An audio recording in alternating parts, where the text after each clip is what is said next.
Salut à tous, aujourd'hui on va parler du Moser G98.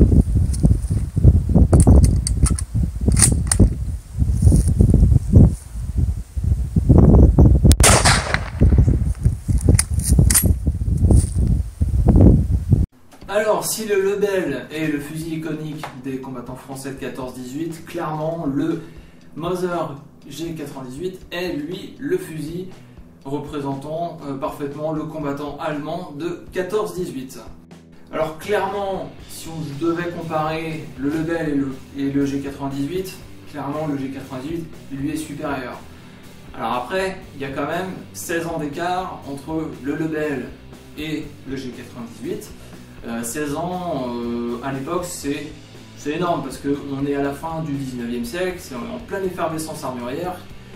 Surtout que son inventeur Paul Moser développe des brevets quasiment tous les ans. Donc vraiment, il lui est supérieur. Alors pourquoi? Eh bien tout simplement à cause de ça, le clip de 5 cartouches qu'on met très facilement. Et voilà, c'est chargé. J'ai mis à peu près 2 secondes pour charger 5 cartouches directement. Le Lebel, il fallait mettre un tube qui venait alimenter, fallait mettre 10 munitions quand même, donc ça mettait un petit peu plus de temps. Donc Moser G98, qu'est-ce que ça veut dire? Eh bien Moser, c'est le nom de son inventeur Paul Moser. G pour Gewehr qui signifie fusil en allemand, et 98 c'est tout simplement l'année de fabrication de ce fusil. Donc 1898. Évidemment, avant 1898, il y a eu d'autres modèles pour arriver à ce fusil-là. Donc pour revenir un petit peu en arrière sur l'histoire de Paul Moser, donc Paul Moser fournissait le fusil modèle 1871 à l'armée impériale allemande. En 1884, il y a eu une évolution du Moser modèle 1871.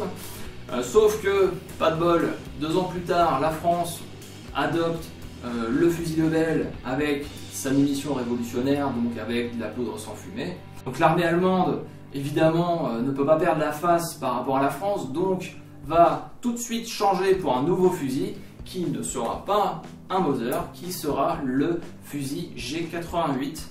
Donc Gewehr 88, 1888, 2 ans plus tard après le fusil Lebel sorti en 1886. Et ce fusil G88 fut donc créé par une commission indépendante de l'Empire allemand. Alors évidemment, ce G88 a eu pas mal de défauts parce que pareil, un petit peu comme le Lebel, il a été adopté un petit peu trop rapidement. Je ne vais pas rentrer plus dans les détails par rapport au G88, mais pendant ce temps-là, Paul Moser avait perdu le contrat de l'armée allemande, donc il a continué un petit peu à faire son bonhomme de chemin et à concevoir des fusils avec justement cette nouvelle poudre sans fumée et à le vendre un petit peu à l'international.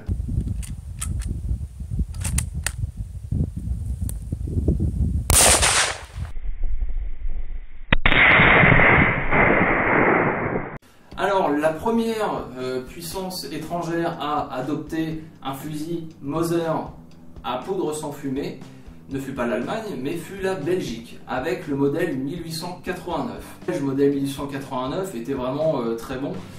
Il reprenait à peu près le même principe d'un fusil à verrou avec des clips de 5 munitions. Ensuite, c'est la Turquie qui s'en intéressa. Enfin, disons que Moser était lié auparavant avec la Turquie par un contrat, et dans ce contrat avec la Turquie, il y avait obligation qu'à chaque fois qu'il y avait une nouvelle évolution du fusil, on arrêtait la production, la livraison des fusils du contrat d'origine, et on expédiait directement les nouveaux fusils. Donc la Turquie a son propre Moser qui sera tout simplement le modèle 1890. Après la Turquie, c'est l'Argentine qui s'en intéressera avec le modèle 1891 argentin. S'en suivra d'ailleurs d'autres commandes auprès des voisins de l'Argentine parce que à cette période-là, en Amérique du Sud, il y a beaucoup de conflits aussi. Donc ce modèle argentin a quelques spécificités que n'a pas le modèle turc et que n'a pas le modèle belge. En fait, à chaque fois qu'un pays passait un contrat avec un fabricant d'armes, il y avait forcément quelques petites spécificités qui changeaient. Comme par exemple les attaches au niveau de la sangle, etc. Il y avait des petits changements, tenons de baïonnette ou pas, enfin bref, chacun passait ses petites modifications. Pareil, les changements au niveau des hausses qui ne sont pas forcément là comme le G88-18 là à 400 mètres. Chaque pays avait son petit cahier des charges, si vous voulez. Alors après l'Argentine, c'est l'Espagne qui en 1892 commanda son propre modèle, on va dire, de Moser. Donc là, en fait, il faut savoir que Paul Moser dépose chaque année des nouveaux brevets. À chaque fois, il apporte une nouvelle amélioration, une nouvelle évolution sur son fusil. Donc, ils sont repris par les différents pays auxquels il vend son fusil. Donc, en 1892, l'Espagne achète des Moser, modèle 1892. Et enfin, c'est au tour de la Suède en 1895 d'adopter donc le fusil Moser, qui sera donc fusil Moser modèle 1895, donc suédois. Et d'ailleurs, ce fusil Moser est vraiment excellent, d'une très bonne qualité, d'une très bonne précision et est plutôt bien réputé dans la pratique du tir aux armes réglementaires.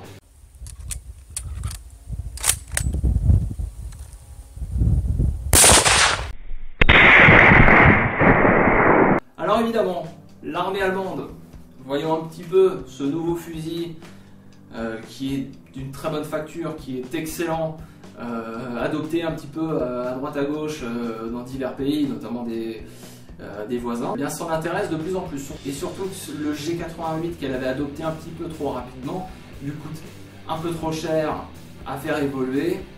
Et donc en 1898, l'empereur fait adopter à l'armée allemande le Moser 98. Alors contrairement au G88, l'armée allemande ne fera pas une commande massive de ce G88 et au contraire aura un petit peu appris de ses erreurs et va en commander petit à petit pour faire un remplacement progressif du G88. D'ailleurs le G88 servira aussi pendant la Première Guerre mondiale, parce que bon, évidemment il y avait un stock assez conséquent, ça aurait été dommage de se priver de fusils.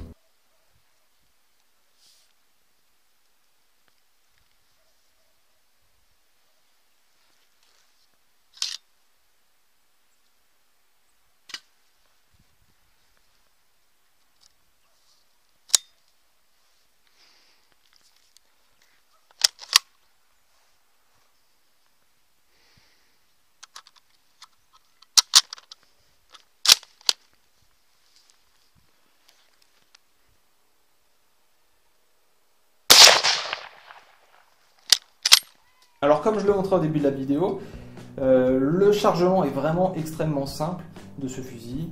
Il suffit juste d'amener en arrière la culasse. On glisse donc le clip dans cette gorge là, donc comme ceci, et ensuite on vient pousser avec le doigt et ça vient rentrer en quinconce dans le boîtier directement. Alors soit on peut enlever à la main le clip restant, ou soit carrément on le pousse et il tombe tout seul, ce qui permet de chambrer la munition directement. Alors une autre spécificité du Moser, c'est qu'il dispose d'une sécurité. Alors c'est la seule chose qu'il aura hérité du G88, parce que le G88 n'est pas de Paul Moser, mais voilà, il permet en fait de basculer comme ça, et là on a une sécurité et ça ne percute pas. Donc c'est quand même très pratique, ça permet d'avoir une munition dans la chambre tout en étant en sécurité. Par contre, un des défauts, je dirais que c'est pour retirer les munitions, c'est un petit peu plus pénible. Il n'y a pas de possibilité de le faire automatiquement. Voilà. Obligé de le faire comme ça.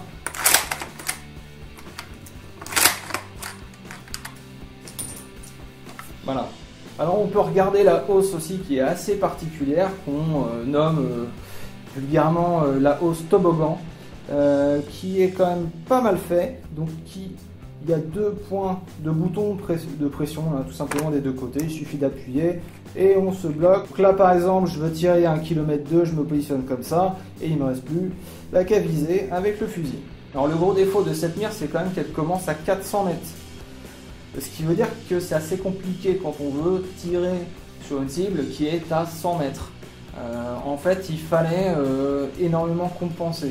Comme je l'ai dit dans ma précédente vidéo, Les Allemands avaient pour ordre de viser les genoux quand ils voyaient un ennemi à 100 mètres pour que ça tape à peu près dans le torse, donc pour une cible debout évidemment, et ils visaient la ceinture pour que ça tape aussi dans le torse. Alors il a existé en fin de guerre des accessoires qui pouvaient se clipper sur le guidon et qui donc donnaient une hauteur supplémentaire au guidon et qui permettaient d'avoir directement, de considérer que la hausse au début était à 200 mètres. Aussi sur la crosse, vous avez deux types de crosse. Vous avez un premier modèle avec juste la rondelle comme celle-ci et vous avez un deuxième modèle avec un trou pour le démontage de la culasse qui ne sera adopté que vers 1916-1917 sur les nouveaux fusils. Moi par exemple, mon Gewehr est de 1916, il a quand même une crosse premier type. Donc on peut rencontrer sur les années 1916-1917 les deux types de configuration à peu près. Alors autre point très intéressant sur la culasse, c'est son démontage, puisqu'il suffit juste d'actionner ici cette partie-là pour la retirer. C'est quand même très pratique comparé au Lebel où il faut un tournevis. Là, ça ne demande strictement rien. Et pour la remettre, rien de plus compliqué, il suffit de la repousser. Et voilà.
Alors évidemment, ce G98 était vraiment excellent et ne connaîtra quasiment aucune évolution majeure jusqu'à la Seconde Guerre mondiale. En fait, il aura d'autres variantes aussi, comme le Kar 98 qu'on retrouve dans la Première Guerre mondiale, qui était à la base pour les artilleurs, qui sera dérivé pour tout ce qui était Stormtrooper, etc. Et qui deviendra quasiment le fusil réglementaire de l'armée allemande de la Seconde Guerre mondiale, enfin une autre variante encore du Kar 98, une évolution, une petite évolution. Alors, il n'y a pas de grands changements, on reste toujours sur la même munition, le 857 JS, entre la Première et la Deuxième Guerre mondiale, une munition qui sera aussi utilisée dans les MG08, etc. En fait, l'évolution majeure de ce fusil, c'est surtout qu'il sera raccourci par rapport à sa taille. Disons que il s'est vite révélé que dans les tranchées il était beaucoup trop grand comme le fusil Lebel. Donc les versions carabineurs lui seront préférées. Donc l'autre évolution majeure, ce sera aussi le changement de cette hausse dite toboggan par une hausse plate, puisque c'est vrai que quand on vise, on peut s'imaginer que sur le champ de bataille, ça doit obscurcir un petit peu les horizons et de ne pas voir forcément ce qui se passe à droite et à gauche au-delà du bidon. A noter aussi que vraiment la détente est vraiment très douce et vraiment excellente à tirer, contrairement au Lebel qui reste un petit peu archaïque. Donc vraiment là une qualité, on va dire la Deutsche Qualität, qui est vraiment un petit peu au rendez-vous. Après il faut remettre ça toujours dans le contexte et ne pas trop, je pense, le comparer au Lebel. On va plutôt le comparer, je pense, celui-ci au Berthier, au fusil Berthier. Le Lebel pour moi est plutôt à comparer avec le G98. Mais voilà, le G98 c'est un fusil qui est très bon, qui a été livré dans de nombreux pays, beaucoup en Amérique du Sud, la Turquie, le modèle suédois surtout, vraiment très bon aussi.